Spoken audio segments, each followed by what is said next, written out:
Language stacking. This is something I've done in the past without even knowing it had a name. So what is it? Well, there are different definitions. It could just mean choosing a language that's similar to your own, so that there's some overlap with what you're learning.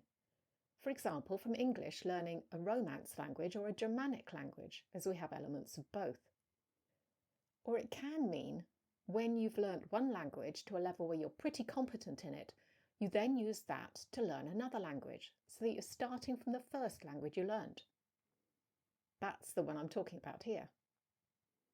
For example, when I refreshed my Spanish on Duolingo, I did it using the Italian to Spanish course, rather than the English to Spanish course.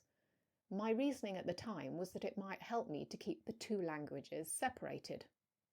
I know, that sounds crazy, but it wasn't, because it did work for quite a while. Eventually, of course, I did get to the stage where I was confusing random words between the two languages, which is why I've stopped actively studying Spanish again. I actually did this with French as well when I was refreshing that, which was a lot more successful. Actually, I did the French first. The interesting thing about that was that it highlighted how many similarities there were between the two languages, which I don't think is so obvious if you learn from English. Anyway, the whole point of this technique is that you are using the similarities between the languages in order to learn them more quickly. We're mainly talking cognates, but grammar structures can be the same as well.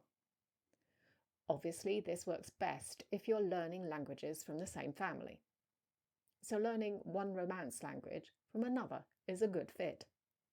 It also depends on you being able to find a way to do this with the materials at your disposal.